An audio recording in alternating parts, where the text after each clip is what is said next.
Good evening and welcome to IKYA Live, world news from the spiritual perspective and your premier news program for practical spiritual advice in your everyday life. My name is Andy. I work as operations manager here at the IKYA Center in wintry Oslo, Norway, and we are honored to have you with us tonight. Before we get started already down below, please like and share tonight's episode with any fellow spiritual seekers so that everyone who might benefit from tonight's episode can join us throughout the evening. Also like and share our social media, ikya.official here on YouTube, Instagram, Facebook, and TikTok. And IKYA Live is a discussion. We take a news topic of the day, we unpack it, look at the spiritual principles involved, and spiritual teacher IKYA assists us in lifting our consciousness around that topic. But it really depends on you. You know, where our conversation goes tonight is dependent on your questions, your perspectives. And we have a juicy, really good topic tonight. So please come and write in your comments or suggestions in the chat below, and I will feed them to IKYA. And we're also filming in front of a live studio audience. So we're going to jump right in because tonight's topic is a really good one. It is that meeting point of personal freedom and the collective sort of social responsibility. Right now, well, especially in the last few years, of course, the coronavirus and the pandemic has really brought this discussion to the forefront. But it applies actually in a lot of different areas. So we're going to be kind of going all over the place and not just focusing on vaccines and viruses, but rather really that sort of core meeting of where does my freedom end and yours begin? Where does personal freedom, how does it balance with social and sort of collective responsibility and, you know, everybody thriving on the planet? So we're going to jump right in and ask IKYA, sort of where are we at in this discussion of personal freedom versus the collective? As usual, humans are very subjective in the way they approach things because we all want freedom, right? As if it exists. But it doesn't. Spiritually, what we learn is that we always exist as part of something greater than ourselves, right? A cell exists in the body, and it can't exist without the body. And yet the body consists of cells. It's the same thing with life. You're a part of the fabric of life, which means that you're connected to many different levels, different kind of collective entities and bodies, different forms of collective consciousness. And that is who you are, much more than being an individual. An individual is just using a microscope. It's the ability to look at something specific, to experience something through a specific point. But if you want to explore the universe, you can't do that from a singular point. So for the most part, we also incarnate through other forms of existence. So you are actually not an individual. This form that you incarnate in is an individual, but you are not. As consciousness, you have no identity with being an individual because you express yourself through so many different forms, and most of them are collective. Most of them are kind of spatial, right? So as a soul, atma, whatever you want to call it, there's no you. So the you truly are is far beyond any sense or concept of an individual, right? So let's just have that as a starting point, because then we can also look at the fact that we incarnate into an individual with that kind of microscope focus on things. And it's because you then are supposed to work on your karma with that intention and that focus. Other times you will be working on greater landscapes, greater spaces, right? But through the human, we are equipped with the delicious illusion that we exist as separate individuals, because we don't, right? When we look at this planet and what's going on in this world, it comes from that misunderstanding, right? That we as individuals can do whatever we want because I feel like it. And then as a country, we can do whatever we want because we feel like it. And then the whole planet. And then we ruin everything. Right? So that is part of the human life form, and it's part of your genetics. So do not be tricked by your body. Do not be tricked by your DNA. What I always try to teach people is to separate themselves from their biology and understand what's what. Because once you are able to operate in more of a kind of free consciousness, it's really fun and interesting to relate to the human existence, because then you understand how you can utilize that state. Okay? So let's look at everything from that perspective, because then it's more fun. One thing that many people are concerned about is how corporations are taking over everything, because that's the big part of the discussion today. And yes, there are plenty of samples of that. Looking at what's happening in India, for instance, to me is really interesting, because India is being taken over by corporations. And one thing that is typical for what corporations do, when you look at farming in India, they used to farm a lot of different grains and foods in general. A lot of them would not need a lot of water. They were resistant. They didn't need fertilizer or pesticides. And with the corporations, they've basically tried to force people to phase out those types of food plants and replace them with plants that are much more vulnerable, that need a lot more water, pesticides, and fertilizers, because that's good for business, right? I've seen calculations that if India at this point replaced everything that's going on in farming with, for instance, grains like millet and other types of food that was traditional to India, they could probably produce more than 400 times as much food as they can today because of corporations, right? And in India, corporations are also trying to replace teachers. Microsoft, for instance, they're really trying to push the idea that everything should be technology from now on. So you get rid of teachers and then you're replaced by computers and software, which means that Microsoft will, of course, make money off of that. So you're basically paying rent. And then you don't have teachers left, right? It's all of this that I think many people can see, that corporations are just making money, and it's because of you people, right? It's because of us humans. We have allowed it, right? It couldn't be possible without us. So we need to look at like how this has happened. I remember I talked about this a lot more than 40 years ago. And I talked about how corporations in the future would become more powerful than countries. And I remember at that point it was difficult for politicians to grasp. They thought, how could that happen? But today we see that corporations have become a new level. They have their own laws. When you use their products, you're kind of a citizen of that corporation. You have to comply with their rules and their laws. And you also see that now billionaires and heads of companies, global companies, they're present at summits where you have global politicians and heads of states, right? So they're being treated the same way. And in many ways, corporations are now also controlling heads of states. It's a very interesting development. But it's back to when I've talked about this a lot also here on IKYA Live, that back in human evolution, where humans started to specialize, right? That you became really good at something, someone else would be good at something else, and you would work together in your tribe to survive.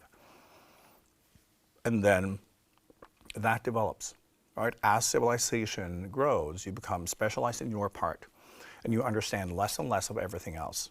And you need to relate, you need to rely, and you can just do your thing. And today we've reached a point in our civilization where everybody is so highly specialized, but nobody really knows anything about what's going on. And this is where corporations come in.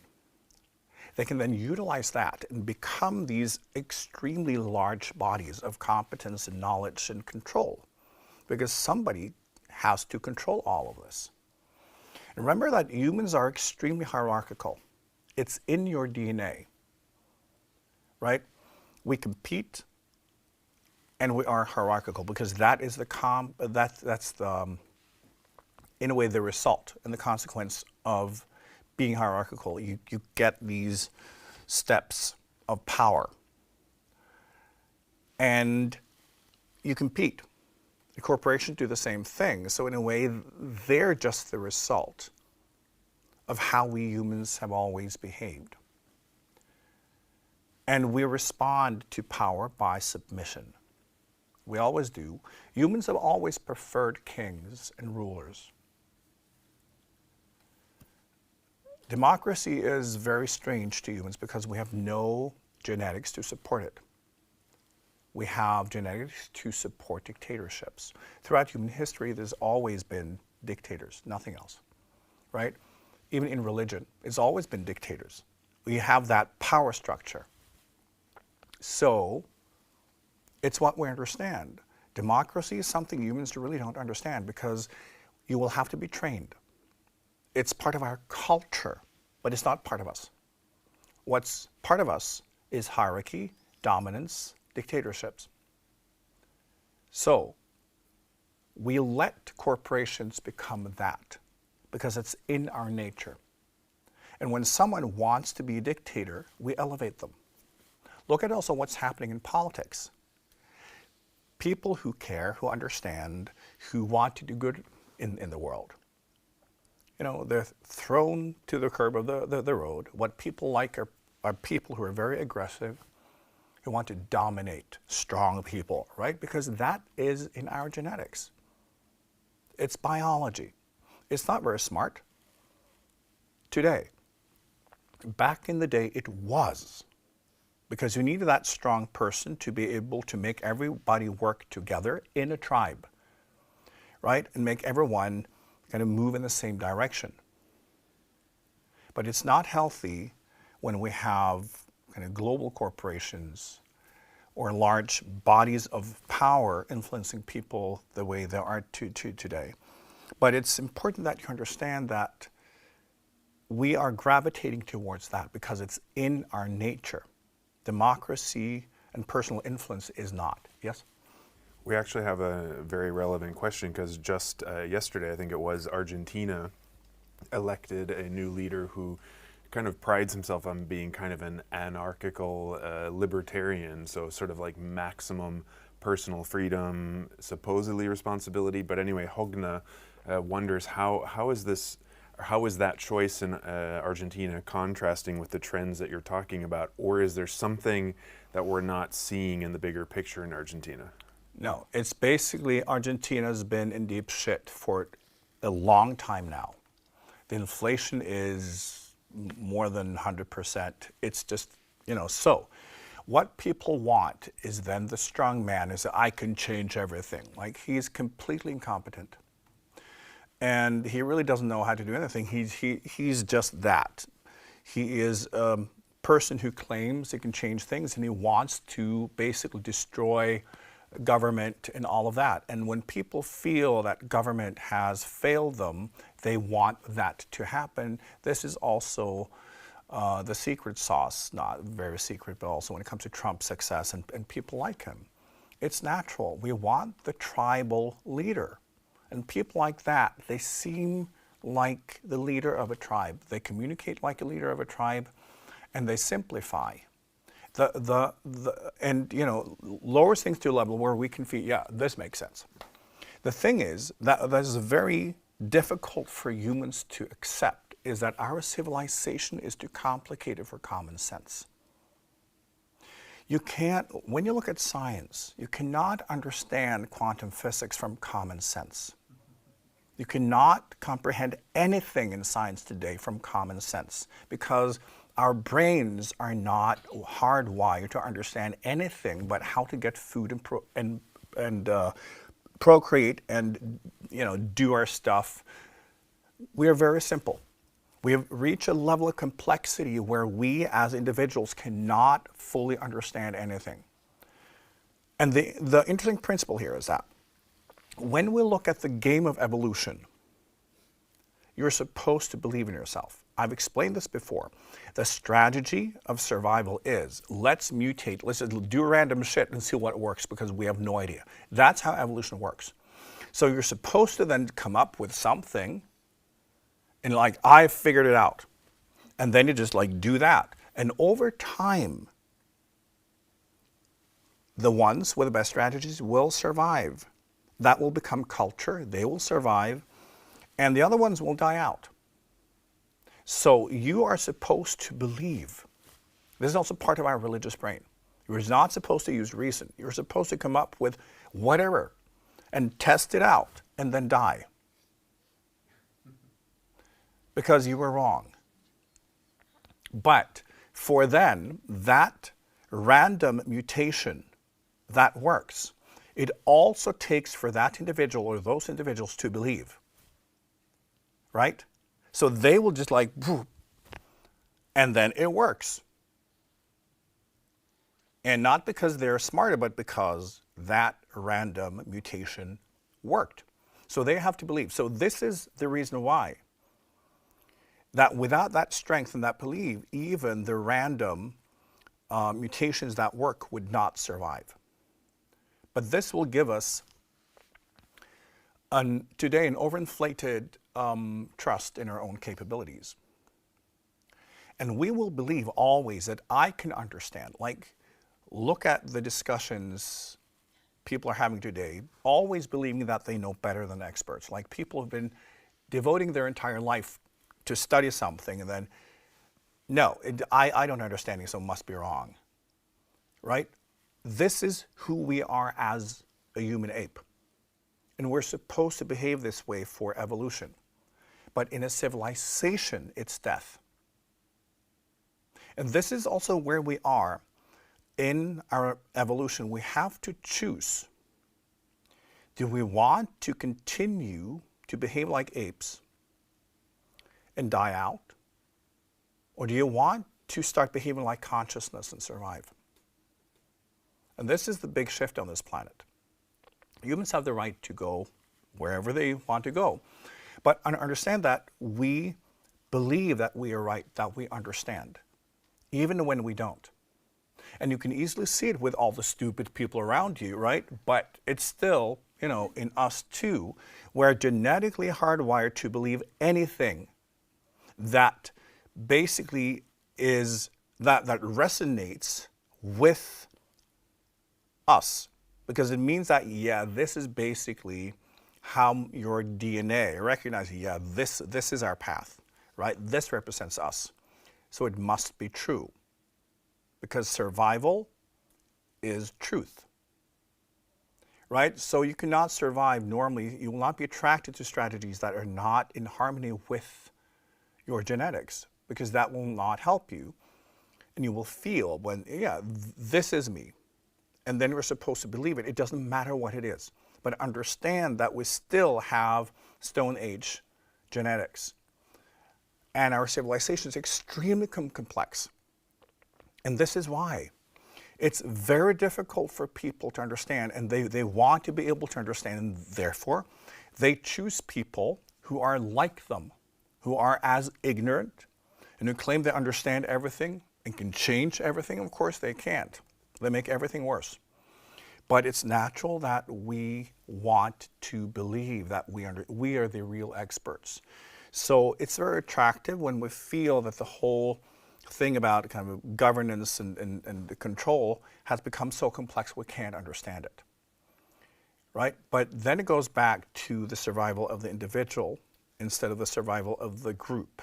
And we'll discuss that a little bit as well. Mm-hmm. Well, IKYA goes right to this point because on YouTube. He asks, if we're in a way, too stupid to understand the complex world we live in, how are we then smart enough to select leaders who might actually know better than us, we wouldn't be able to detect them as being smarter, right? So kind of what what would be the next step? Right. Well, this is why we have the leaders we have, right? Think of in the old days, in a tribe, right? And if you were to decide on a new king, if you think of the one being able to climb to the top of the mountain, he would have competed with everybody else, proving that he was better at everything. Would be a great warrior, a great dad, a great this, that. He would be better. So we assume when someone rises to the top that they have a better skill set, that they have a better understanding. Because from the top of the mountain, you can see in all directions, right? So we have this idea about what it means. And like, they wouldn't be able to get to the top unless they are smarter, unless they are better, unless they have a higher consciousness. And we want that to be true so badly. This is why we worship pop stars, right? A lot, and actresses, right? Many of them didn't even finish school. They know nothing. And yet we want them to be wise, and because when someone rises to the top, we have it in us that we believe that they will be our saviors. And they represent us, right? So it's that when we submit, what we're doing is we think of it as we are investing our own energy in that individual, making that individual more powerful. So it's a joint effort to project energy into that individual, say, you represent me, you are me, and then we submit, making this individual extremely powerful. We figured out when we were tribes several 100,000 years ago and up till now that when we want to survive by working together, we have to give up individual freedom. Because we have to work together, and I need you in order to survive, and we need that person on top, or those people, to be able to manage all of this. So they will have the overview. They become us. So think of what we did in the beginning as humans. We invested our energy, and then that part we invested became submission and loyalty. So there was a codependency between the subjects and the king. It's still in us, and we still behave that way. So when someone's on the top, we will automatically do this. We do this with corporations, with brands, with stars, with politicians, with whoever is on the top. And we submit. Because we think when I invest in this person will, of course, keep my best interest in mind and rule based on the value system I have. Because that's how we operate in a tribe, that it's a great we, right? And the leader will represent the we. And we can ask, who the fuck are we today? It can be anything, right? So the whole system does not work when we look at our genetics. And this is why it's so difficult for us today as humans to navigate. Which is also why, unless we shift to more consciousness-based human journey, the humans will not be able to go much farther. We have a question from the audience. Yeah, I wanted you to comment on a perspective of the society in the world we're living in. It's very much based on a patriarchy,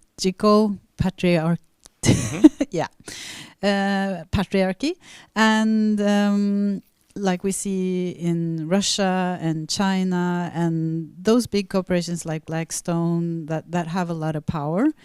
So I was thinking maybe like a great solution to this might be like more feminine leaders in like the future. Could that be? No. The thing is, it's a human thing. Power is a human thing. The mechanisms are human. When you look at women on top, they behave the same way. So this is it. We have it in us. It's part of our genetics to understand the hierarchy, no matter what the hierarchy is, it's just a ladder. It's getting to the top of the mountain. It doesn't matter what mountain it is, and we all have it in us. And what we've seen is that women in power, they're not kinder, they can be a lot worse because we are human, right? We have the same kind of survival skills, right? So women can be absolutely ruthless. So, you know, it's not a gender thing, it's a human thing, right? So the interesting thing here is that when we have these global corporations and they've taken over so much power, basically what we've let them do is to find the countries with the loosest regulations and the most corrupt politicians, right? With the lowest taxes and no respect for human life or any workers' right. And if that changes, they will just move somewhere else. We have allowed that to happen, which means big corporations can pretty much get away with whatever they want to. And this is part of globalization. And the irony is, the only way we can get past this is more globalization, right? Because we need global laws and regulations without any, you know, countries being outside of it. It's the only way, right? And that is kind of ironic because it doesn't mean that the people in power in those structures will be any better because humans love power. As you know, the moment someone gets any form of power or influence, they immediately think that I'm better than anyone else. I have more insight, obviously, because I'm now on the top of a mountain, although it's just a, you know, tiny, tiny little bump they're sitting on, but still, we will always assume that I know better because why else would I be here? It's in us. So it doesn't matter. I've seen this happen with so many politicians. I've been working with people on different journeys to power and influence for decades. It can be in, you know, business, politics, military, entertainment, and industry. It's all the same. Once someone gets to a higher position, they immediately assume that I know better. I have more insight. I am more intelligent. I'm worth more than other people. So I should then exercise this because obviously I am kind of the blueprint of how things should be. It happens to everyone. So it doesn't matter if it's in politics, if it's in business, it's the essence of power and how it corrupts humans. I've even seen this, for instance, in, you know, the whole like green movement. Seen people starting out as idealistic, and then they start attending like business meetings for global leaders, and then they become one, right? And then they just get hijacked into a corporation because now they understand them. Ooh, you know, it's human nature, right? So we should not kid ourselves in believing that you would be able to do it differently because you have it in you. And this is the big challenge we have. We're simply not better people than this. Although our civilization and kind of saving the planet requires of us that we become better people. But do not believe for a moment that you are any better. That normal people could do better. No. People are not qualified to make any good decisions because it's not in our nature. We act out of self-interest. And just look at one thing that I find really fascinating. When people talk about freedom, for the human brain, freedom means controlling other people. Because how else can you be free? Because your freedom is always blocked by other people and their thoughts and what they want to do. That's how you feel unfree. So often when you look at people who are very concerned about personal freedom, they want to control other people really badly. So dictators are, for the most part, people who seek freedom for themselves. This is also why often they have this message of freedom. Well, the result, of course, is dictatorship. So it's important that we see these patterns because it's really fascinating and stupid. All right, we've got one first online because we've got two people kind of asking the same question of one principle you repeat very often, because we need to get it in our heads, is that the solution to any problem is to raise our consciousness. So one listener asks, how can we actually move from the primitive biological consciousness to a higher level? And another asks then, what form of governance would that look like if we were raising consciousness as nations and as a planet? Oh, let's start with the latter, because that's really interesting. What happens when we raise our consciousness is that we transform even as humans. The most noticeable change is that we start to behave beyond self-interest. And it's real. Because you begin to see a bigger picture. You begin to be able to place yourself in a greater context. And you can see consequences. You can see your own impact. You can see kind of like your contribution and the effect it has. And you say, wow, okay. The me part is not really interesting here because I can see nature, I can see life, I can see the fabric of life. And you say, okay, that is what's actually going on. And then what is interesting is not how I can then improve myself, because that is not really, that will not change anything, is how to contribute to the fabric of life. So you begin to behave from a more kind of ethical platform. Your values will be clear, based on a bigger picture. And then you don't need a government, because you're able to navigate. You can see what is productive, and you want to heal. The problem with the current human is that it's all about serving the self, survival of the self, competing with others, damaging the planet, damaging other people, control, all of that.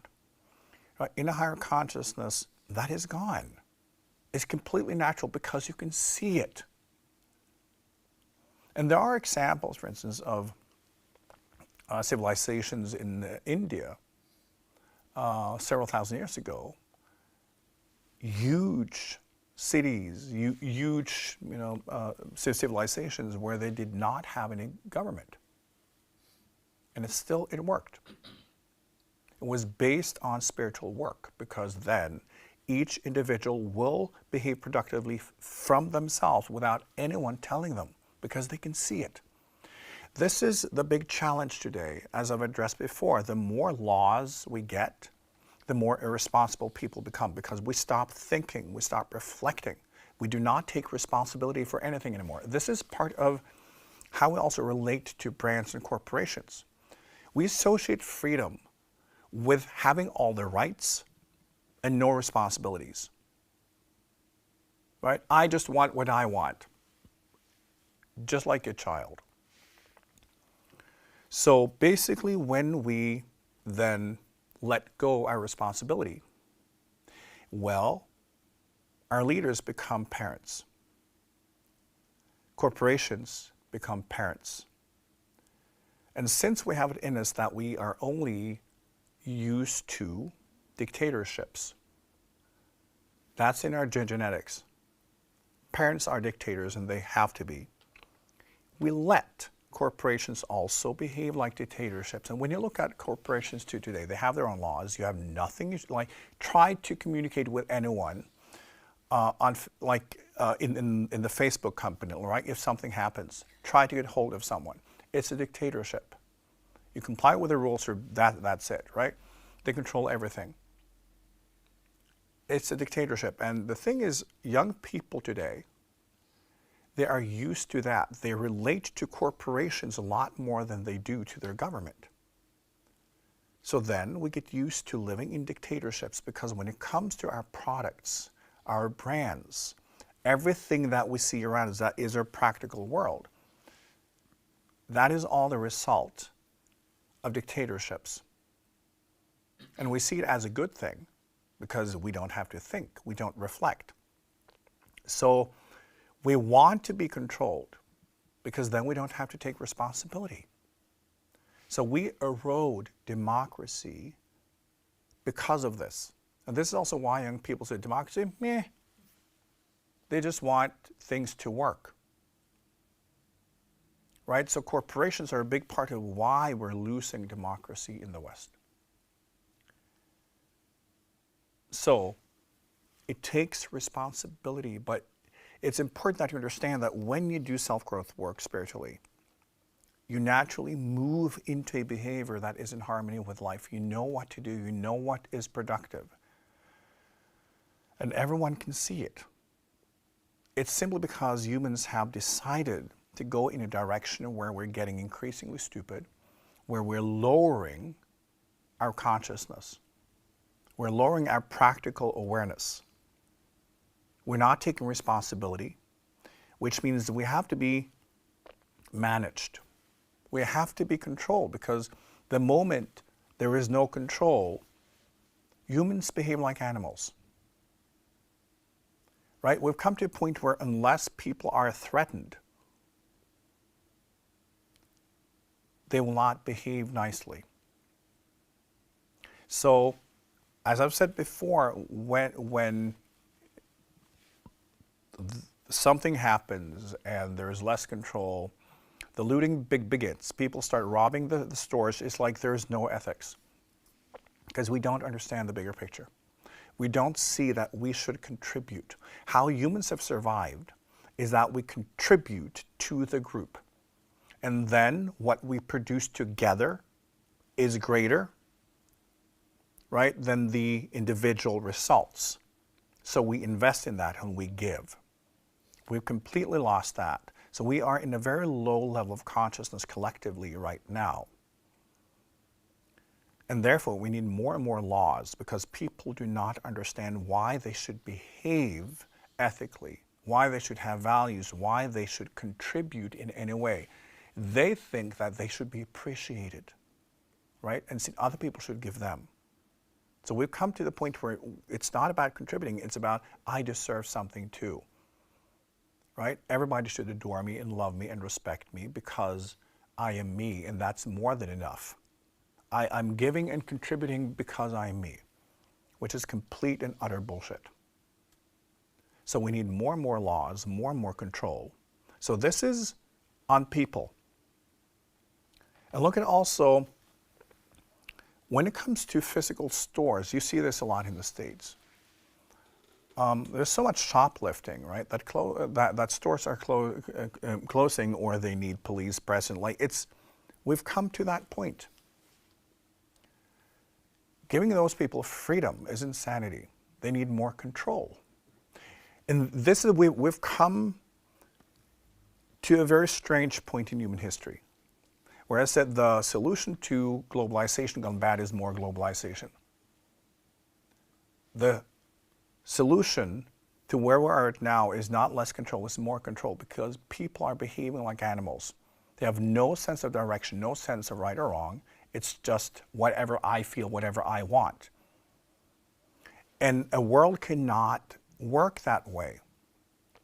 So when people want freedom for themselves because I just want to do my thing, it means society will produce more rules and more control. The only way out of this, yes, is raising our consciousness. It's wanting to contribute, wanting to give, wanting to nurture. And for that to happen, we need to stop adoring the narcissists.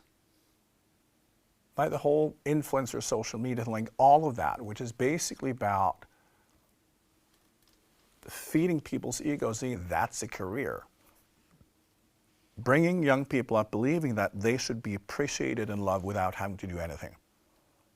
And believing that is productive. It means we need more control.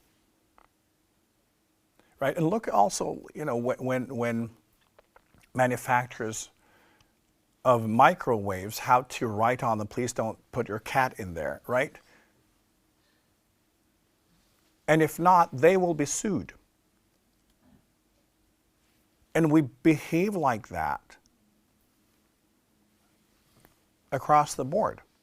So humans today are not able to handle any form of freedom. Humans have collectively walked in this direction for generations now. This is what humans have wanted. So you can't blame the corporations, you cannot blame politicians. This is the result of people having opted for not taking responsibility, wanting someone else to blame, wanting dictatorship, and now we have it. We have a question from the audience. IKYA, you're making it really hard for me to be an optimist tonight. I'm working with a lot of people who I think are trying to raise their consciousness. I'm seeing in a lot of corporations that people are really starting to understand the power of collaboration, of diversity and inclusion, and kind of harnessing the collective intelligence in a group and learning to listen to different viewpoints. And there's a lot going on. It's at a grassroots level.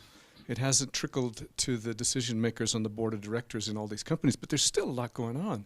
And I guess I'd like to comment a little bit on that process of collaboration and thinking of oneself as part of something bigger.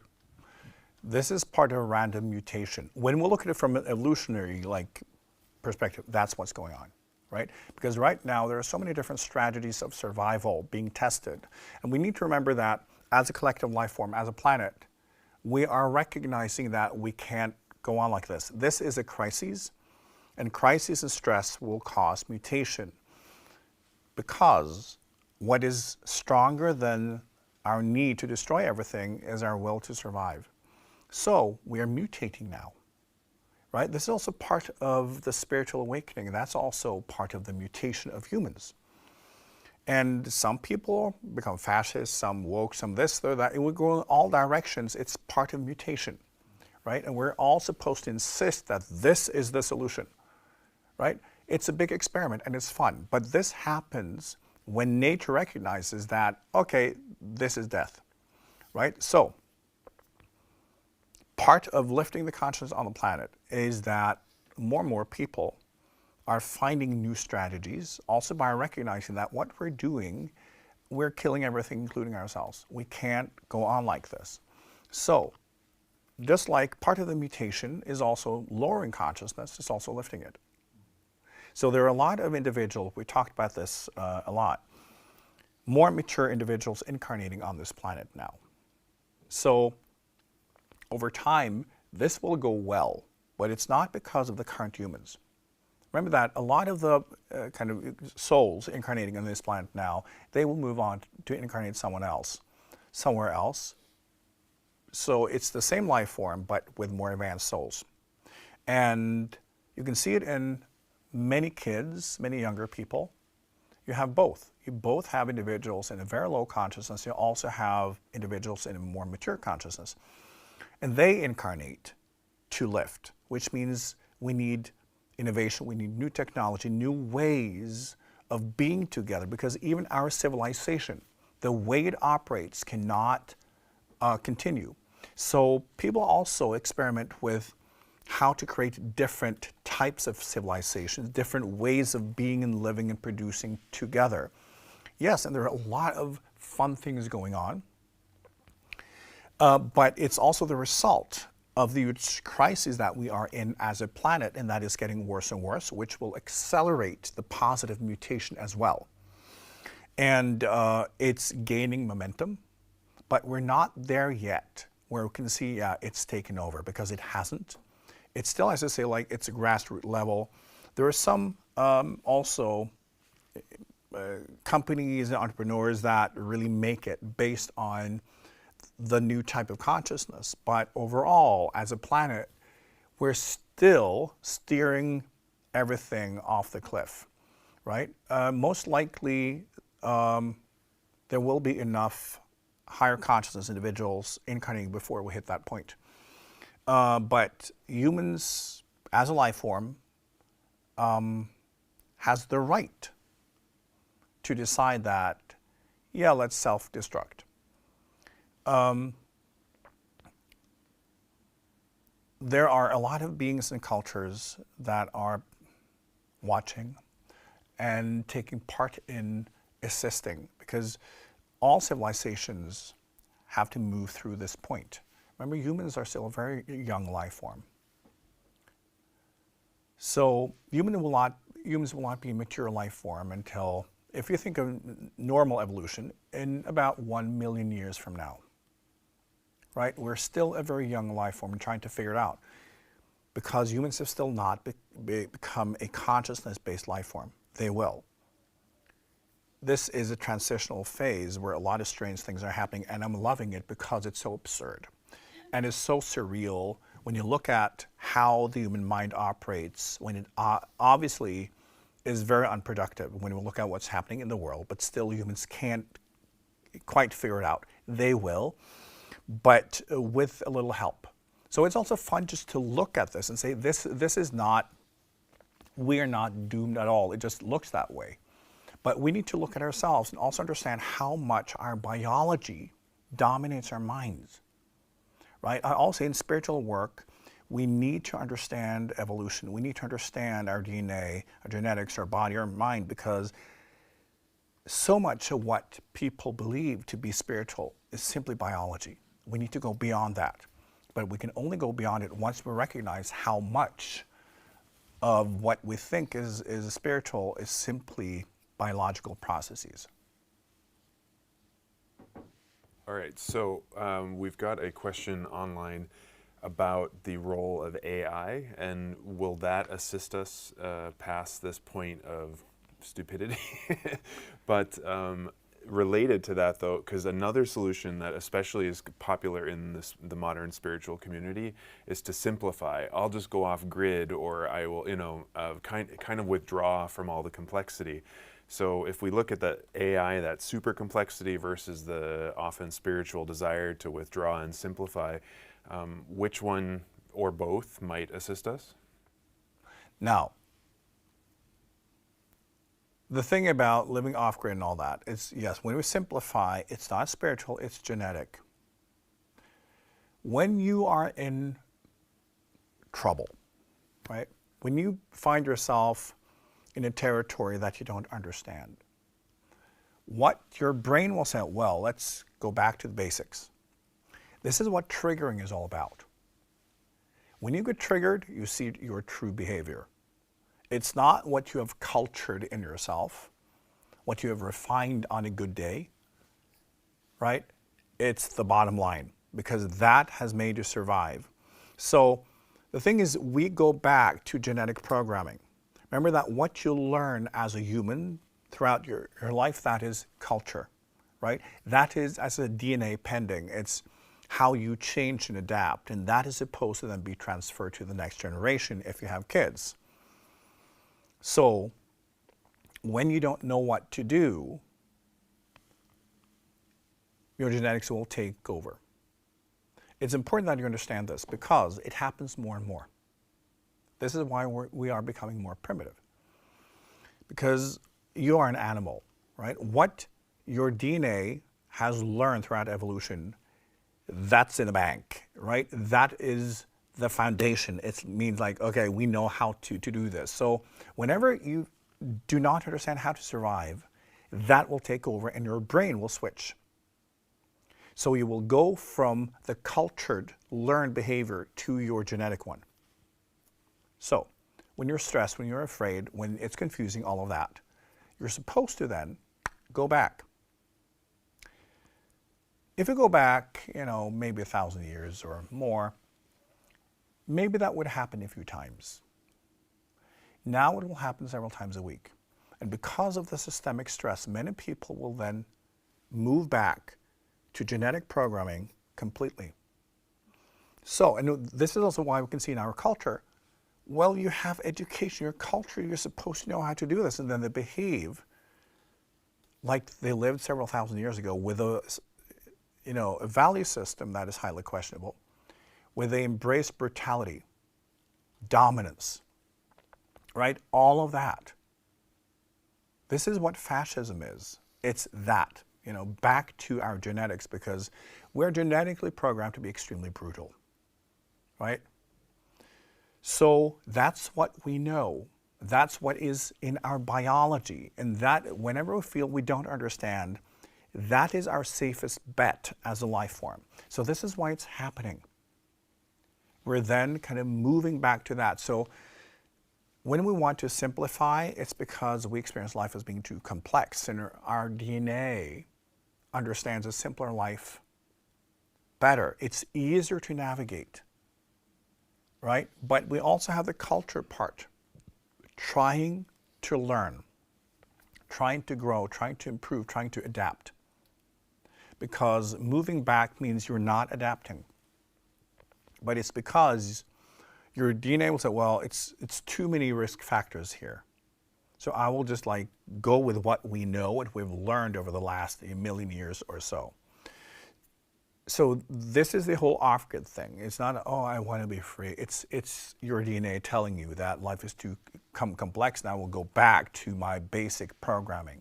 Then back to the AI thing, because what I really find interesting about AI is still it's not very intelligent. And as I said before, the only way artificial intelligence can really work is when it moves past human intelligence, because AI is being modeled after humans. And this is why when you leave AI to their own devices, after a few hours, they will sound like the drunk uncle at a Thanksgiving dinner, right? Because it uses human logic, human ways of thinking. It will have human bias, human everything, because we use the human mind as a template. And AI will simply emulate, copy, read, emulate what humans do. And this is what humans do, right? So because it does it so fast, it will go through that whole thing of being a curious child to become the drunk uncle in 1 hour. So it is not intelligent. It's not sentient. It has no understanding. It is basically just parroting whatever is there, including human behavior and human logic. So AI will only work once AI designs AI from scratch. Then it will be interesting. Because as long as we use the human mind as a template, it will be garbage. It will not be very smart, and it will be aggressive and biased, and we cannot trust it. And there's also plenty of examples where AI simply start lying. Because that's what humans do. They just make shit up, right? So this is where we are. AI is not smart in any way. It just simply does whatever it can kind of see that the human mind does and how people behave. So for now, AI is not a solution to anything, except a wonderful tool, but that's all it is. It's a racist, biased tool, but at some point, again, AI will start developing developing a whole new kind of template beyond the human mind. And then the challenge is, as we know, when AI get to that level, and from that perspective, then analyze the humans, it will say, well, we can't have that, can we? Because that can happen very quickly. Because when we look at humans, it would be clear to anyone that we can't have that. And then the question is, will AI help developing humans, or figuring out that this has gone too far, so we need to cancel? It can do that too. But most likely, when you develop higher intelligence, you also develop compassion and empathy. And you understand the principle of a garden. You will see the whole planet and seeing humans as a part of a life form. And you will then most likely, as an artificial intelligence, try to create balance. Because it will recognize that I'm part of this planet. So because I have access to all information, I can analyze it differently, I can help these humans. That will naturally be where artificial intelligence will be kind of moving. But if we constrain artificial intelligence within kind of the framework of the human mind, it will become very destructive.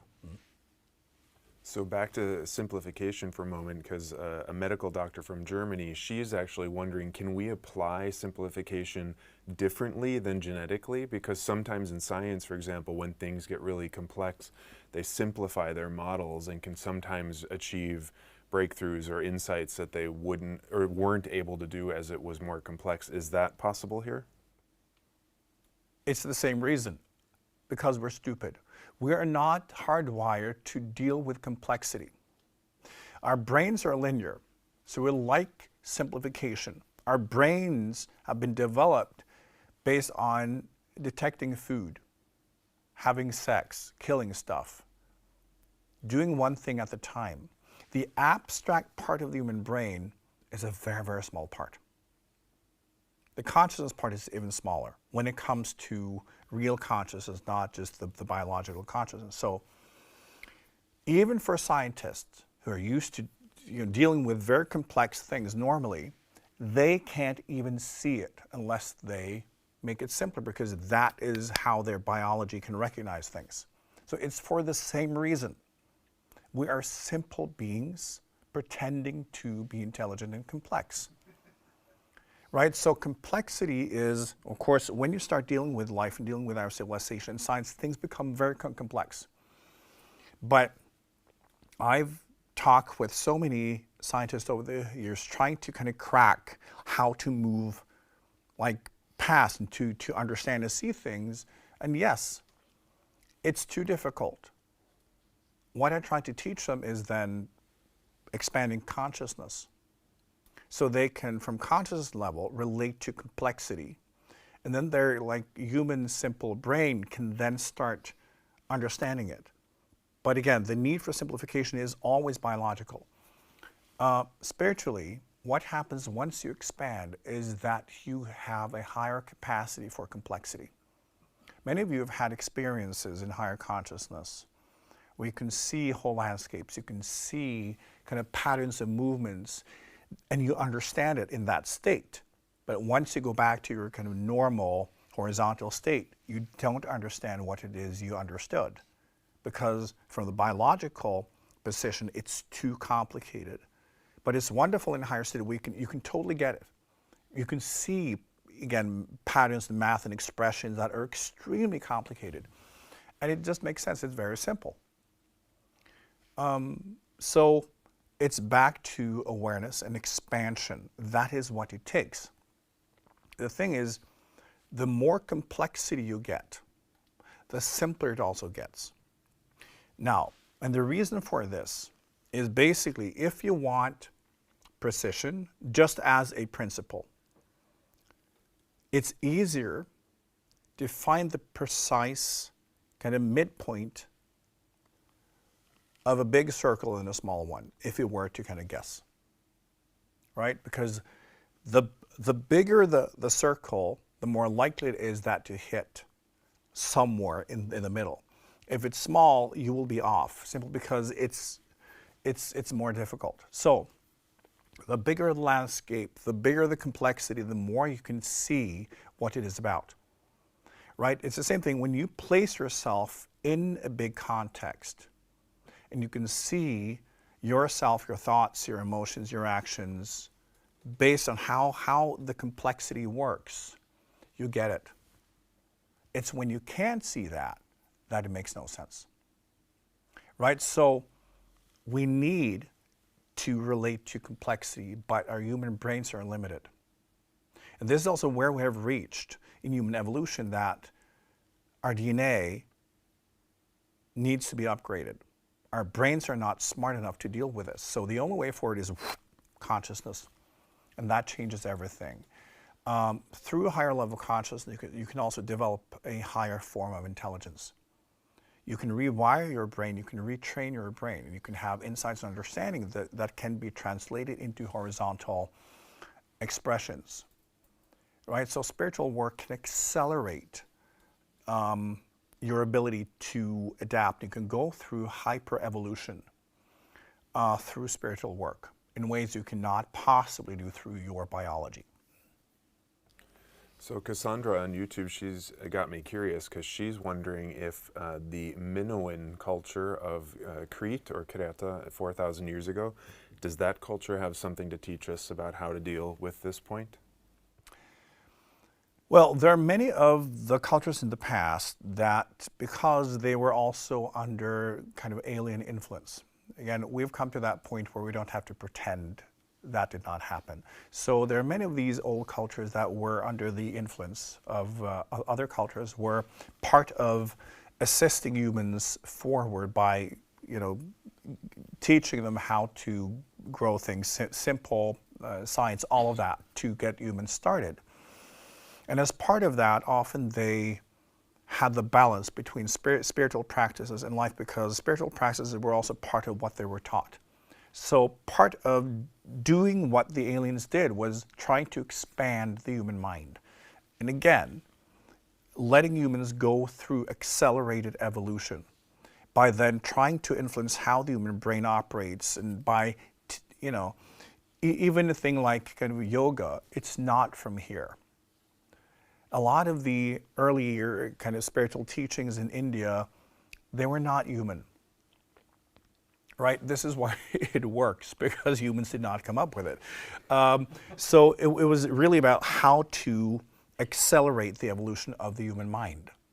So yes, many of these cultures, they found a much better balance, but what we're experiencing, our civilization right now, is unique to this civilization and this journey and this round, right? So there are a lot of things that happened in the older cultures.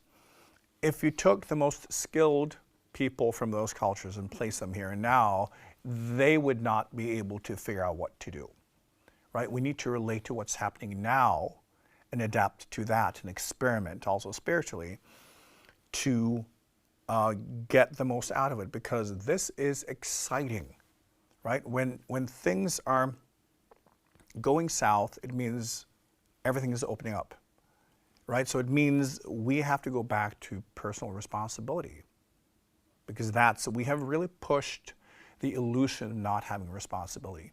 And we've seen it today with young people, where the kind of victim culture is a way to gain popularity and status. It's completely bonkers. So we kind of like reached the end of that, and we'll have to go back to a way of being together where it's about what you can contribute to the greater good, that you decide what to represent, and that you live up to those expectations instead of expecting other people to live up to them so you don't have to, right? Mm-hmm. That actually goes directly to Hogna's question about how are we going to manage the ballooning welfare system, of people basically being professional victims across the Western countries, because it will become completely unsustainable. Well, it will change because it will not be sustainable. When people can't get the help they need, people start dying, then people say, oh, obviously I have to rely on myself. Exactly.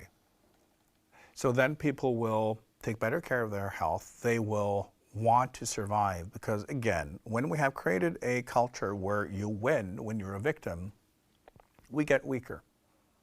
We're not celebrating strength anymore, we're celebrating weakness. Right? For a civilization, that is death, right? And also, when you look at TV shows these days, it's all about, it's so dystopian. Right? We're so attracted to that because then we win.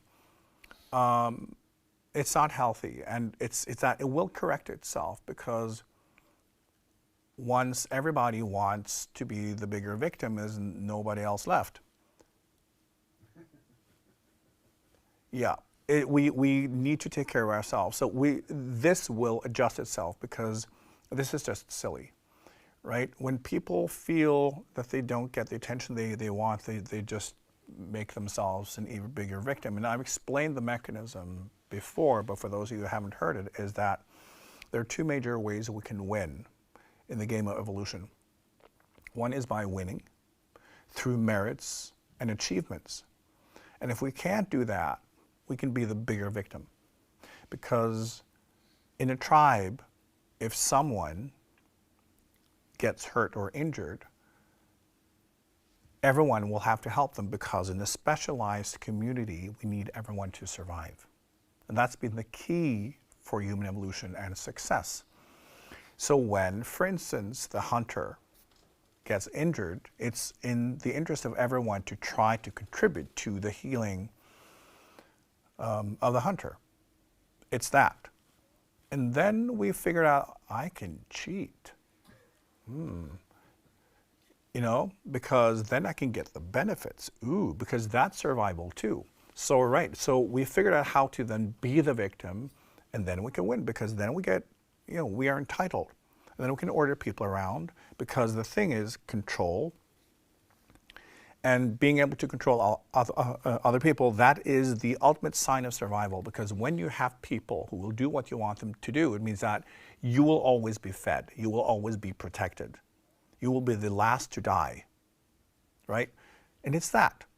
So even as a victim, if you have people taking care of you, you'll survive and they will die. So this has been a strategy that we've been using, and today, because the mountains keep getting higher, the natural choice for the brain is to go to the victim state, because it's easier to win as a victim than through achievement. Because if you want to win through achievement, you actually need to do something. And today, because the mountains are so tall and high, it's very difficult to reach the top, right? The competition is so big because you're competing with everyone globally, right? But you can win by being a victim simply by claiming you're a victim. And then you can demand stuff. So we have created also a civilization where it's difficult for people to win through merits. We're genetically hardwired then to choose the next best thing, and this is what we're seeing. And many people, especially young people today, they look at the world and say, I've lost already. The only way they can win is through being the bigger victim. It's in us. It's also a sign that our civilization is not doing well, because then those same people would try to achieve things in life by their own merits and strengths, right? So it's completely natural that this is happening, but it's just a sign that we need to change things. And I think, you know, if you have kids, to not let them grow up to be victims. Understand, this is the natural first choice today. We can still win. We just have to invent new games. And this is also what's happening with innovation. As we talked about earlier, there's so much happening. People say, I'm not playing that game. I'll invent my own game and I will win. And they are winning. So it's also inspiring young people to see that you don't need to do that. Because it means that we shut down and we become entitled. And it's very unhealthy individually, but it's also for a civilization. It's not sustainable. But as we say, it will correct itself over time, because it is not sustainable, and then people will have to figure it out. When you have social security systems around the world collapsing, it will just, you know, you'll have to take care of yourself. So overall, you will just see that, yeah, what we've had now for about 100 years has been a very nice experiment, but humans were not ready for it. Humans are hierarchical and they're attracted to dictatorships, and that is where we're at right now. All right, so actually, let's take a moment to look at the origin of tonight's episode. One of your students here in Norway, Steinar, he's been researching the World Health Organization and the role Norway's been playing in that organization as it's moving toward what one might call sort of a healthcare dictatorship that they're looking at trying to develop global policies for health and well-being. Perhaps the most obvious one is vaccines and infectious diseases, because that really goes to the crux of tonight's issue of that meeting point of personal freedom and then global responsibility. What do you see, because that particular topic is so emotional. I mean, it's my body, it's my health, and but actually, is it? The globe. This is one big organism. Can you help us to understand this particular discussion? Yeah, one thing that I really think is interesting is the idea that your body belongs to you. It's your property. When you think of it, the atoms and molecules, they've existed for billions of years in multiple constellations, going through many life forms, right? And then you have the particular constellation of particles and whatever that becomes your body. And then when you die, it becomes something else. It's your body is just a very, very brief moment in time where certain atoms and whatever it is come together for that form. And when you look at the enormous waves of time, it's just like that. You don't own it. It belongs to this planet. For the planet, this is just a state of the materials.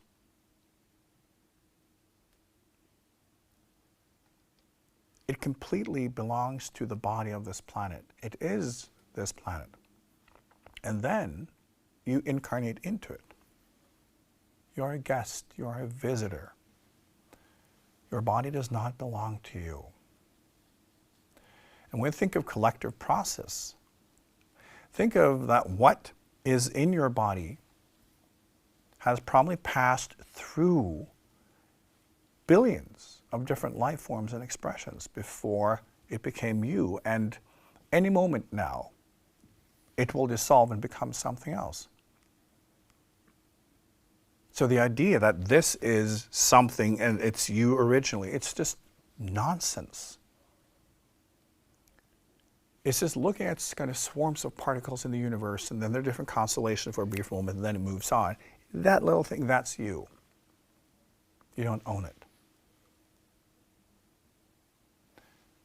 We incarnate. And when we understand this, and we understand it right, we're always part of collective bodies. We're also always part of collective expressions. There is no such thing as a separate individual me. So I do not have freedom. I belong to so many levels of collective being that my wiggle room as an individual is basically all these different fabrics in that particular spot, and they're all moving, they're all dictating how to move, and that becomes me, that becomes this expression. And I cannot really influence the other way. The only way to find harmony in life is learning to be in harmony with life. It's a one-way street. This is what we learn when we begin to wake up spiritually. That we realize that, oh, right, the me thing, that was the problem. When I thought that I have an individual thought, not realizing that a million other people had that thought at the same time. Everything is collective. Everything is not originally coming from you. It's just like how things resonate and how it becomes you, but you're always part of other things. And then I begin to love that and appreciate and see, wow, I'm actually a cell in this great body. Everything that is beyond me, that is the fascinating, interesting part. And you just want to experience being part of that. Because how fun is it to be in one point, one perspective, when you can actively have the experience of everything at the same time? So we start moving beyond that, and we recognize that, right, that point, which is my body, that's one perspective. It's a wonderful perspective, enabling me to study through this and through the limitations in this body and this mind. But life has so much more to offer. And then we begin to behave more as that greater body. We start to listen to it, not as an individual, but we start with the notion that, all right, I am part of this body. How can that translate into my individual form so that it's in harmony with it and becomes an extension of it? Because then there's harmony, then there is intelligence far beyond the individual.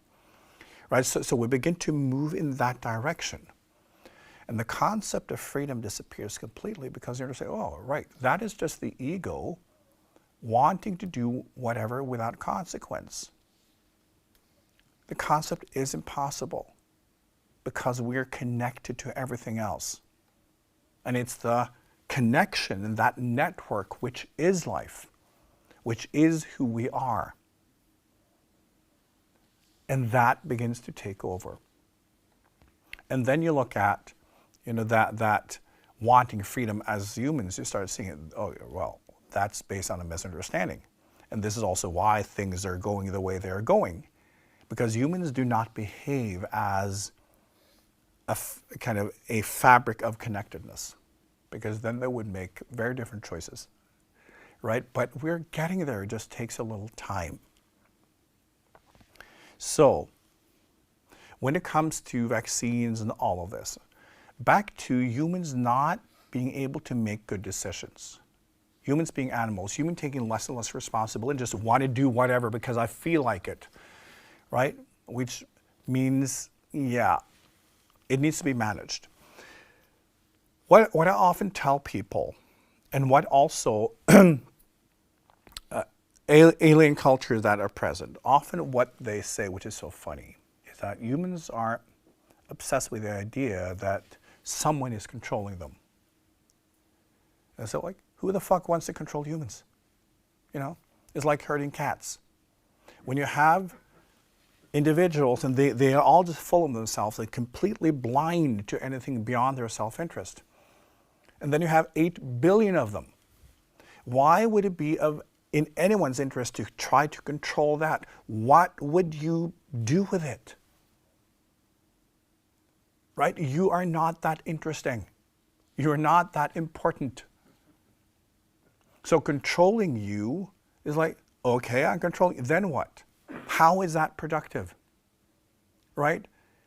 It's that ego thing, I'm so important, I can do things. When you look at humans, just now for this moment, look at humans. And think of you controlling them. In what way would that benefit you? It's just work. And there's nothing to be gained because humans only consume. They only take. And they're running around, it's just like controlling, babies in the kindergarten. You can control them, then we'll still pee and poop and scream all the time. It doesn't matter. And it's that. So the obsession with, ooh, they want to control me, you are not interesting. Right? If you had real talents and real intelligence and could really do, yes, if you could manifest universes, you would be interesting to control, right? But you can't. So it's a way to make ourselves feel very important because we feel that we're so unimportant in a world that is so beyond the tribe, right? So when we can't deal with the complexity of 8 billion people, we simplify by making it about us. I'm interesting, they want to control me. Ooh, I know stuff. Right? I'm important to them. It's that. It makes you feel good. But we need to understand this is also biology. Nobody wants to control humans. It's just work. What corporations do, it's just utilizing that humans are kind of what they are. So you can see, okay, we can just do that, and then we can milk money, and then we can do, but it's basically just a natural dynamic between humans not wanting to take responsibility, humans not being present, all of that. And that leaves a space for corporations to do what they do. When it comes to those who can really have control for real, all they do is try to facilitate growth and helping humans pass this weird phase of human evolution. It's simply work. Controlling humans, it's nobody wants to do that. Everybody is trying to help. And you are not that interesting. So I think if we can all relax and say also all these conspiracy theories, and they'll be like, they want to control me. And like, why would anyone want to control you? What can be gained? Nothing. So it's also, trying to look at yourself more realistically, look at humans. Humans are not an asset. It's a liability. So it's just like, relax all these, conspiracy thoughts, because humans are not that interesting, and you're not that interesting. And what's happening in the world is just a result of human genetics, human biology, and how the game of evolution, how that's being played on a big scale.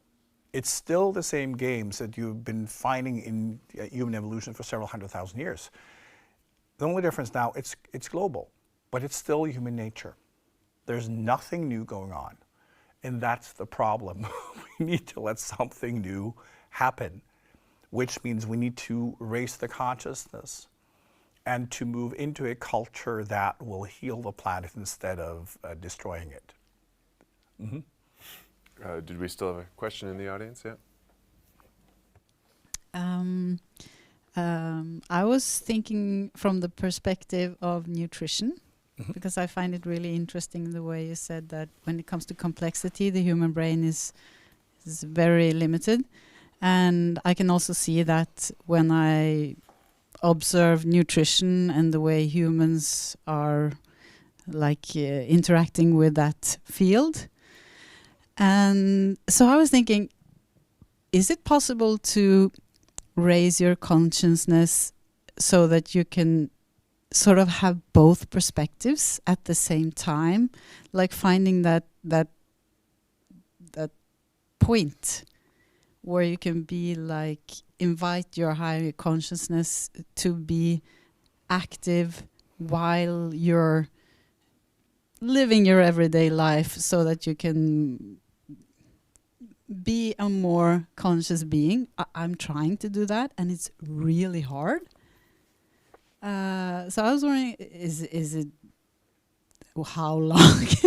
How Right. long does this take? And Well, I think like one thing you bring up, which to me is really interesting also, try to look at the food that we are consuming, right? And now people are eating a lot of highly processed foods.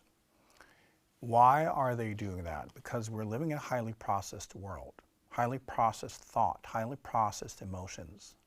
People are consuming all of that. And it's now down to like baby food. People don't want to think anymore. They don't want to reflect. It's like, I talked with someone in the States a while ago, and it said like now, it's like people don't have the patience to see movies anymore. So if you see movies, you're kind of considered to be an intellectual, because people have a TikTok brain now, so they just need it, right? So we live in a highly processed world. So we consume everything that is highly processed, and we expect it to be so that we don't have to think, we can just react to it. So we eat highly processed foods as an extension of that. Again, we are eating our consciousness. We're attracted to the food that reflects what we are vibrating, right? Because we want to nurture the state we are in. So when you look at the food you're drawn to, that's the state you're in. And understand, the more highly processed food we eat, the less we think, the less we connect. And we're drawn to those foods because we're not connected, right? The more we're connected to ourselves, we're drawn to natural foods. And it can be complex, because we are complex. But simplicity is in understanding that it's kind of real food, and we want to nurture ourselves. And spiritually, we're both simple beings and extremely complex at the same time. But we can feel it when a food is whole, right? And it heals. It does something to us, but we will not be attracted to it if we also consume feelings and emotions and state, and nothing in us is original anymore. That will also bring us out of balance, and then we'll just eat more shit, right? So yes, we can also change our consciousness through what we eat, because everything we eat is basically also information and vibration. So when we nurture ourselves, it will change kind of what we are vibrating. And that will change the biological consciousness, not the spiritual one. It will change how our biology is able to receive our own consciousness and receive the world. So going into nutrition is an important part also how we can set ourselves free from, again, the highly processed world that we're in. We have another question from the audience.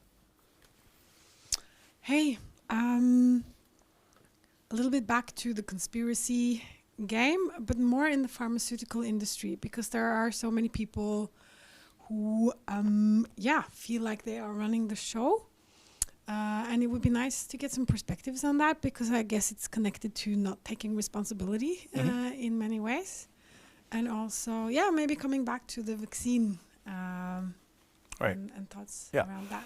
Now, pharmaceutical companies are businesses. And remember what I said, we have allowed corporations to do whatever they want, right? And because they also produce medicine, they've been able to dictate a lot. Again, they are dictatorships, and they're trying to exploit as much as possible, like most corporations. They have no ethics, they just try to make money within what's legal. And unfortunately, what they're doing is legal.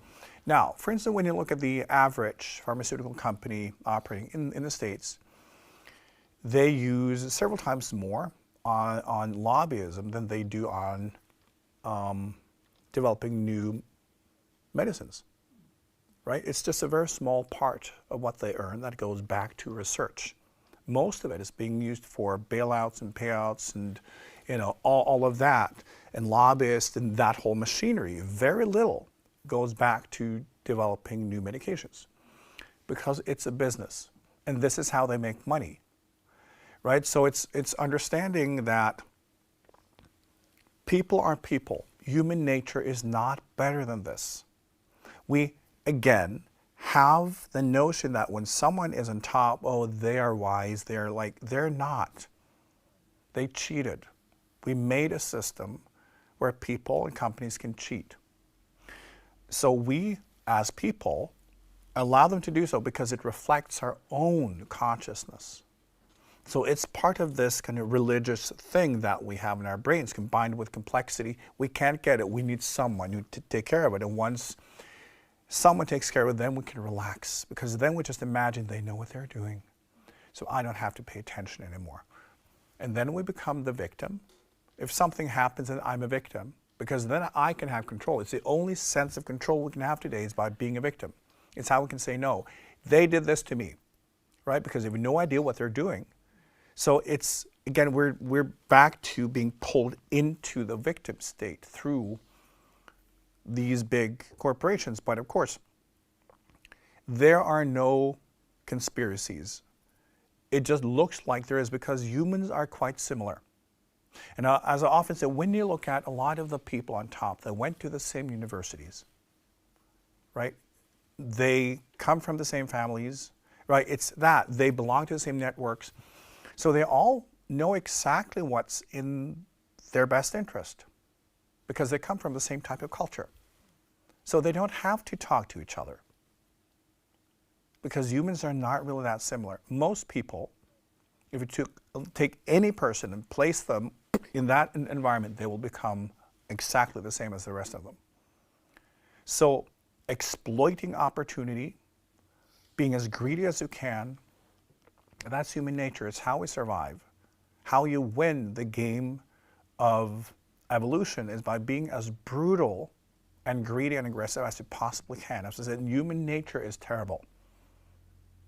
We are savage. It's only when things are calm and things are working that we are not. But I said, the moment things do not go your way, you're an animal. So it's like we have it in us. So as I always say, when it comes to kids, we have to teach them to be good, to be polite, to be caring, because their nature is to kill and backstab and lie and cheat and do whatever. They're animals. So when we have the opportunity, when there is no control, we become like animals. And therefore, in these companies, they think that rules do not apply to us. We can do absolutely whatever, because they can. Right? Because then they just have lobbyists to manipulate politicians, so they can just do whatever. And once we have the freedom, and this is the strange thing when it comes to humans and freedom, when humans have freedom, they become extremely destructive towards others. Because when you look at the people on top in the world, they are the only humans truly experiencing freedom. And they become vicious and often evil, self-serving, and they kill. These companies kill, right? Through their policy and through whatever, and they don't care because, like, somebody's got to do it. We will justify our own actions no matter what it is. So, on top, they experience more freedom because they have, nobody controlling them. They can move around to any country, They have all the money, personally and professionally, they have full freedom. And they're the worst of us. So it's also back to humans do not handle freedom very well, because it brings out the most animalistic sides of us. So when you look at people also seeking freedom as part of their political whatever it is, look at them. They're behaving like animals already now. What would happen if they actually had freedom? So people who then try to, live off-grid and all that, often they become extremely aggressive, extremely violent, because that's human nature. It's only due to culture that we are not. So we need to have a culture that teaches people to behave instead of having rules, because the rules are basically do this or else. That's the threat. That's the kind of dictator thing. But building a culture where people are kind of elevated and stimulated and all of that, that's what we need to do in the future. But it's not just the pharmaceutical companies, the food companies are worse. And a lot of the companies responsible for growing food, they're so vicious. And it's because, that's what humans are like. They're not worse than us. It's how we would be in that same position, because humans are not better than this. This is again why the only solution is more globalization, unfortunately. So when it comes to vaccines, for instance, which is interesting, vaccines are the safest form of medical treatment that humans could come up with so far. There is no other form of medical treatment that is even close to being as safe. So the whole thing about vaccines, I think, is because when something is mandatory, and it's happened with a lot of people, it triggers that. Who am I? Everybody's doing it, so what about me? The sense of victimhood, the sense of wanting individual control because of it. But still, vaccines are the safest form of medical treatment that humans have ever come up with. There are fewer side effects, fewer deaths than any other thing. Look at how many people who die every year from normal painkillers, right? It's something about the perspectives here, simply because it's a mass vaccination thing.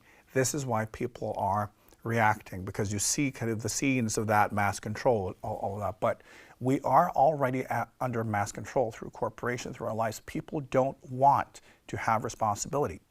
And this is why when things like this happen, we can pretend, we can protest, but then we relate to all our gadgets and our brands and this or that. We just want things to work. We're completely controlled by everything else.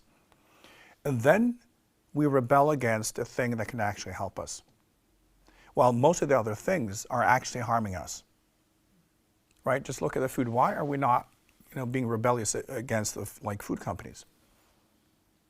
How they grow food, which is, again, the strategy is to grow crops all over the world that needs more water, so there's a water shortage, so they can create crisis. Plants that are very prone to get all sorts of illnesses or whatever, so they need a lot of pesticides and fertilization, while there are at the same time food plants that do not need any of that. They choose it on purpose because it maximizes profit. We allow this. This is what people should protest against, because also that food is not as healthy. And yet, a vaccine that can actually save their life, that's where they choose to rebel, because they can see it. Back to human stupidity. We're not informed. It's too complex. So we eat our highly processed food and we protest against the vaccine. Right? This is what we're doing, but as someone in spiritual work, and I hope you are, we need to take a step back and look at what we're actually doing. Because even the protest against vaccines, from afar it looks utterly stupid when we let everything else go on, right? So Ingvild wonders, do we, from a sort of public health perspective, a global perspective, do we need forced vaccines to avoid pandemics? And if so, what might be the spiritual perspective or advantage we gain spiritually by that? Well, yes, we do. The thing is, what we need to understand is that everything today gets global. In the old days, you could have viruses, bacteria, and fungus that would stay in an area, right? People would develop an immune system against whatever it was, right? So you only needed to take a shot, or shots, when you went to places. Today, people travel, food travels, everything travels, which means that nothing is local anymore, right? In your mouth, and in your intestines, today you have bacteria from all over the world.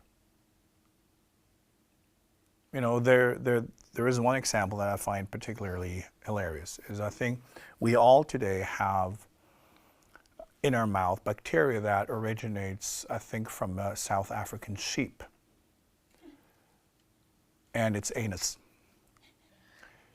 So when that travels the world, everything travels the world. It means that we can die. The thing is, when we have vaccines, it's because it can kill you. And we say, in the old days, blah, blah, blah, people died. And they didn't have that many threats, not that many viruses. Everything is global, so we get everything. This is why we also need more vaccines, because we can die. So it really depends, but we can say, for instance, with COVID, it's on the verge, right? A lot of people would have died without the vaccine, but there will come viruses that are a lot more dangerous than this one. So this was kind of like, dress rehearsal for what is to come. And yes, because we live in a globalized society, everything travels. And it's that we do not have the immune system to deal with it. There are certain viruses, bacteria we can deal with, but a lot of the ones that are coming, we have no immune system to kind of deal with it or learn. So we need vaccines.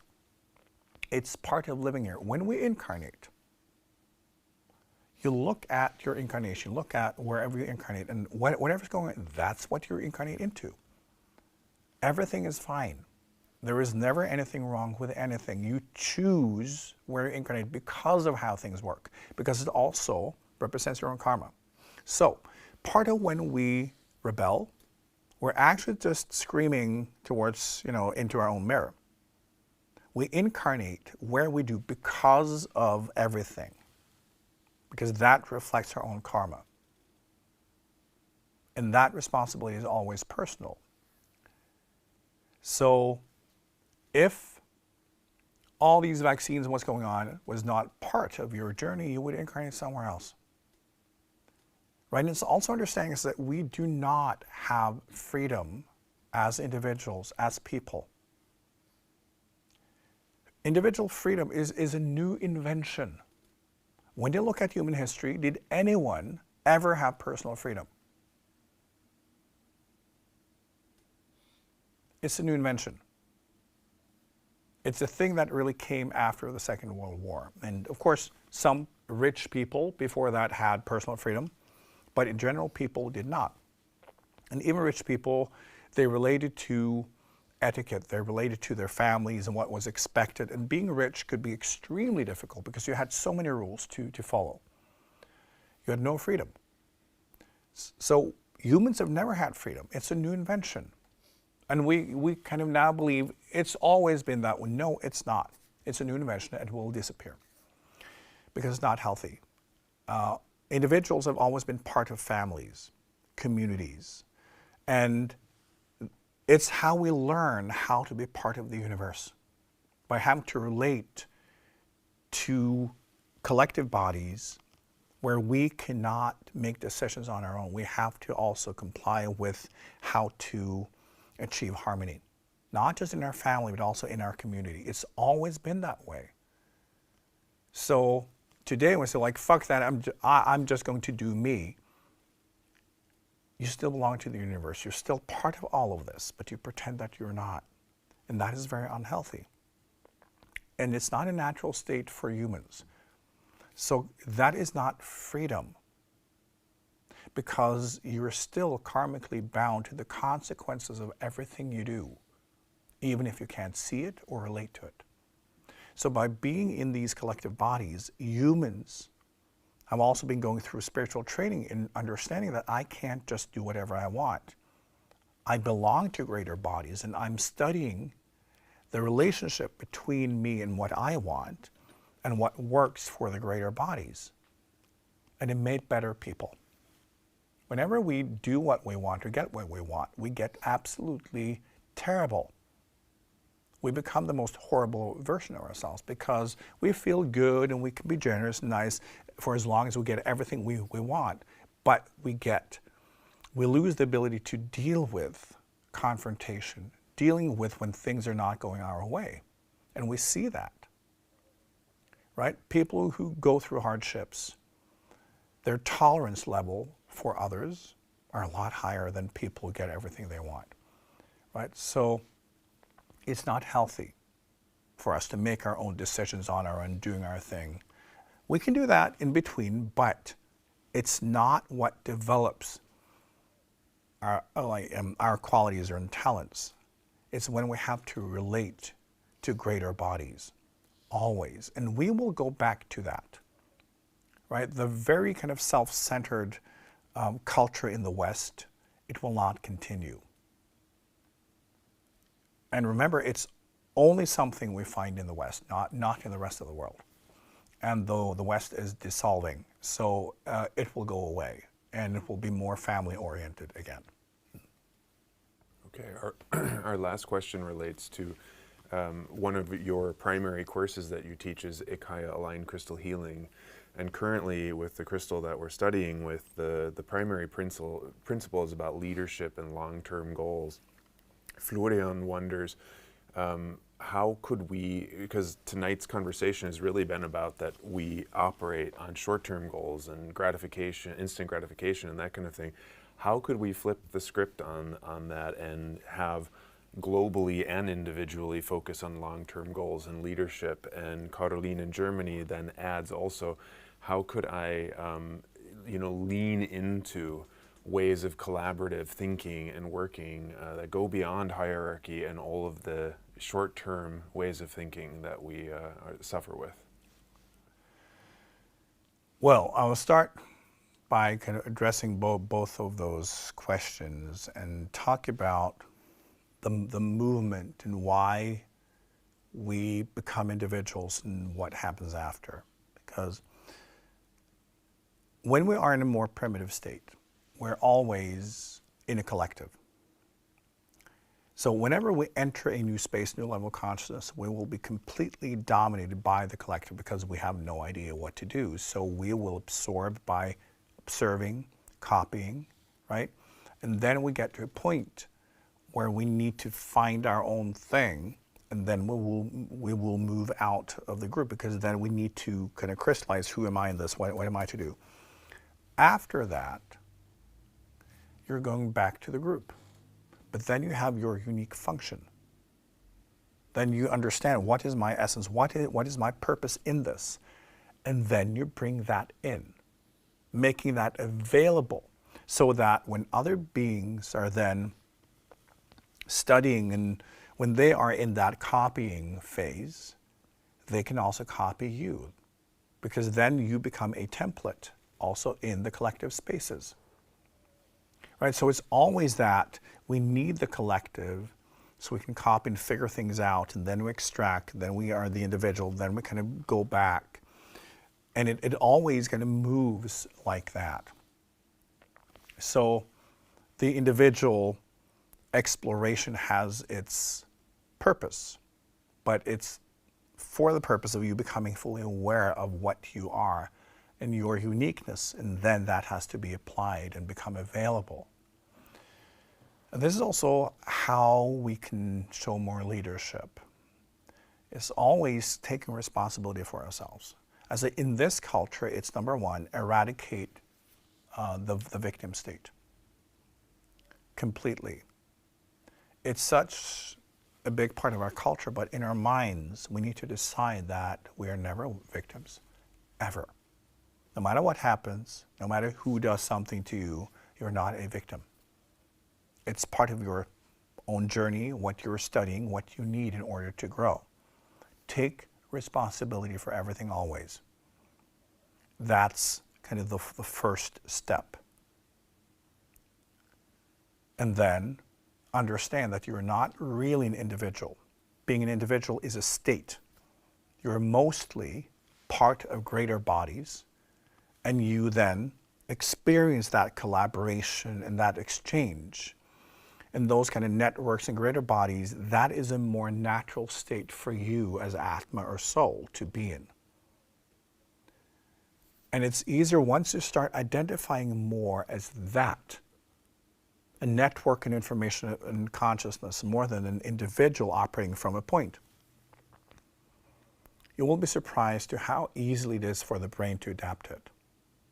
Because even your brain already knows.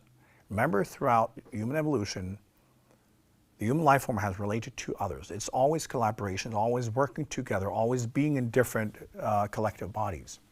So that's a more natural state than worshiping the individual. So try to look at always the greater bodies and try to sense who you are in the greater body and as the greater bodies. And then use that as a starting point for what you express and do as an individual, because only then is it interesting. Only then is it coming from a place of harmony and something that connects to the greater images. Right? So that's step 2. And step 3, I think, always think of how you can contribute. One thing that is very important when it comes to also being kind of clear about our own journey and responsibilities is never, ever to use other people as an excuse. Often we let ourselves be triggered, right? This person did this, so that means that I can do it. No. That's something we need to stop, because then we're lowering our own consciousness and we become the very thing we criticize.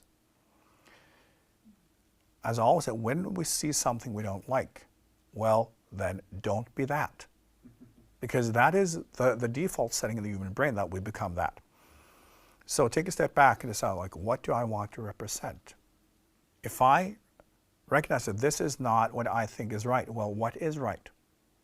Then you need to represent that in that situation. Because when you establish a conflict with what you don't like, you become the very thing. If you see, well, that's an expression, I represent something else, and I choose to bring this in. So take responsibility and go in and decide what you want to represent in the world. Right? So never use other people as an excuse of what happens, as a way to not take responsibility for who you want to be and what you're expressing and what you're doing. And just by doing this, you'll be a lot better and do a lot better. And I say also, then it becomes natural to see, how can I contribute?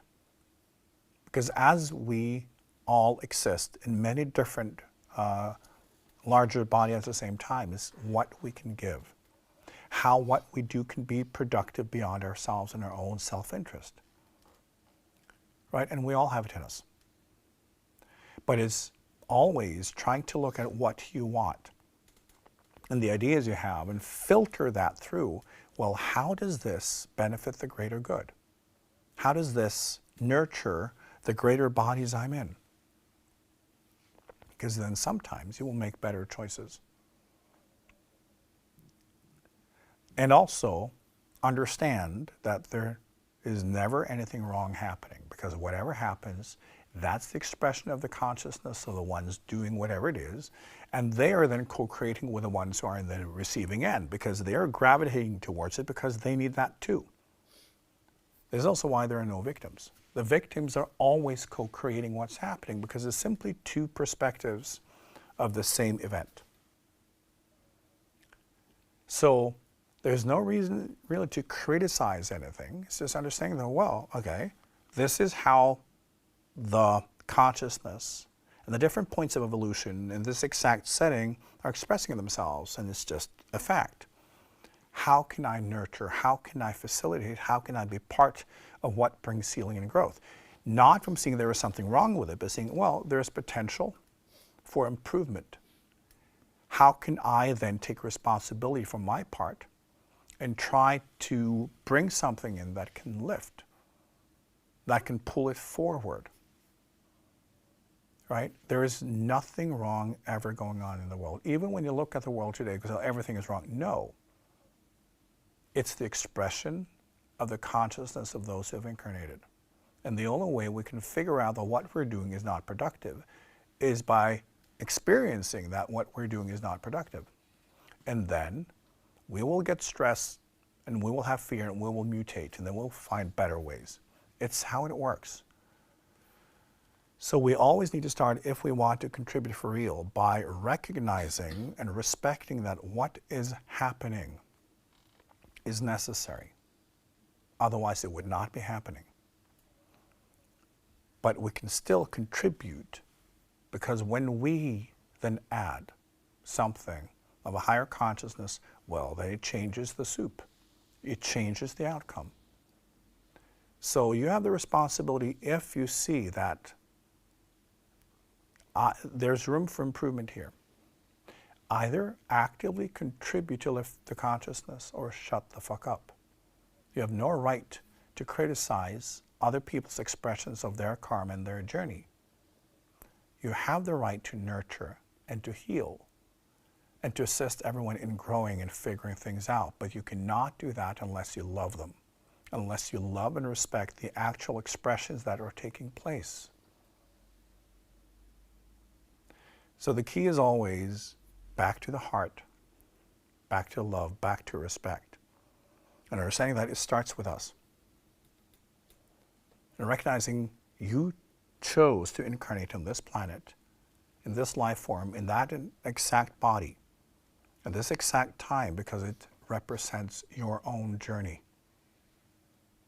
And you have to decide, do you want to be someone who takes, or do you want to be someone who gives? If you want to give, you can look at the world and say, well, there's a need for that. Well, get to work. You should be happy that you've incarnated in the world that actually needs your help. If you want to take, you will be complaining because it means you're not getting what you want. Where we're at now, we need to leave behind all the selfish wants and the self kind of like sense of entitlement and all of that. We need to give. We need to learn to act from the heart, and we need to contribute.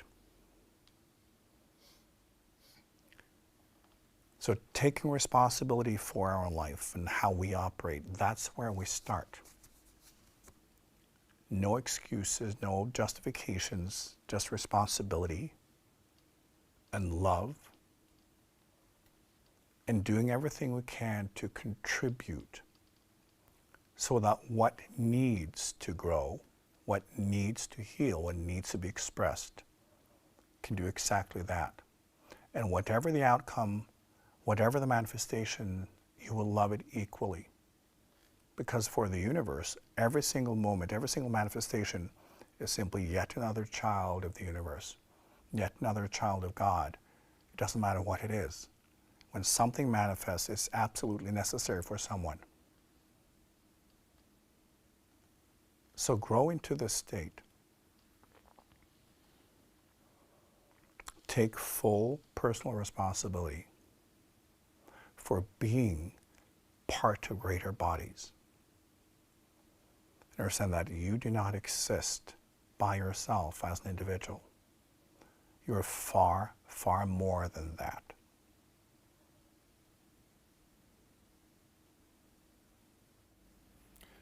Thank you, IKYA, and thank you all for joining us for IKYA Live, world news from the spiritual perspective. And again, your premier news program for practical spiritual advice in your everyday life. We will be back with you next Monday at 19 o'clock. In the meantime, go ahead and like and share tonight's episode with anyone who might benefit from this really beautiful conversation. We need to spread this to as many people as possible to lift the consciousness around all of these challenging world news topics. So go ahead and do that, and then come back next Monday at 19 o'clock, and we will see you then. Thank you.